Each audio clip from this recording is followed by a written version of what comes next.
pour que nous puissions voir l'impact de ce projet, c'est de maintenir, au moins pendant la mise en œuvre de ce projet qui ira jusqu'en 2021, les personnels qui ont été formés.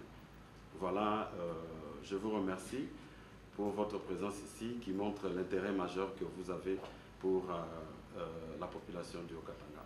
Je vous remercie. C'est un réel plaisir de prendre la parole en ce moment d'ouverture officielle de l'atelier de formation des formateurs en financement basé sur la performance qui est organisé ici à Kisushi, qui sera suivi de l'atelier de formation des prestataires dans les zones de santé ciblées par le projet de développement du système de santé, du 5 au 12 mai 2017. Avant tout, je tiens à vous souhaiter, une fois de plus, la bienvenue dans ces cadres qui vous accueillent aujourd'hui pour le lancement officiel de cet atelier.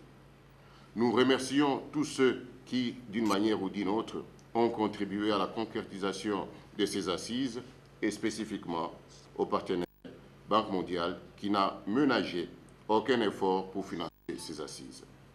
Mesdames et messieurs, le financement basé sur la performance est une approche du système de santé axée sur les résultats. Dans les secteurs de la santé, les résultats sont principalement produits par les structures de santé et par l'administration de la santé. Les premières expériences du financement basé sur la performance en République démocratique du Congo se sont principalement développées dans la province du Sud Kivu avec l'appui d'ONG CORDAID. Ces expériences se sont par la suite étendues dans d'autres provinces, notamment le Katanga à l'époque.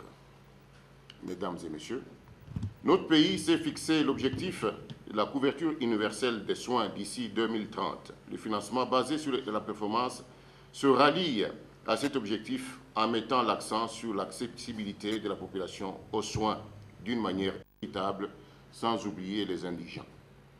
C'est une opportunité pour la province du Haut-Katanga d'aller progressivement à l'atteinte de cet objectif national, ou bien mondial. Néanmoins, le projet de financement basé sur la performance ne va intervenir que dans 8 zones de santé sur les 27 que compte la province du Haut-Katanga. Et donc, le défi à relever est encore permanent.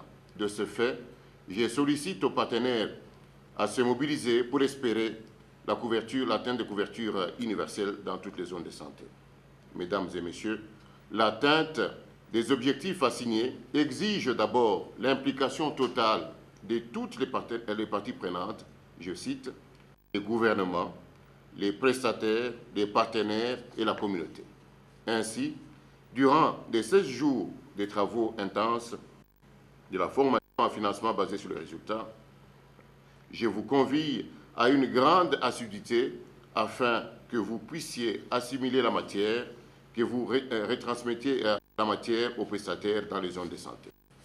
Le ministère provincial de la Santé de notre province vous rassure de son soutien tout au long de la mise en œuvre de ce projet. J'espère que vous allez mieux assimiler les différents principes directeurs de cette approche, dont, entre autres, l'autonomie de gestion, qui va ensemble avec la démocratie.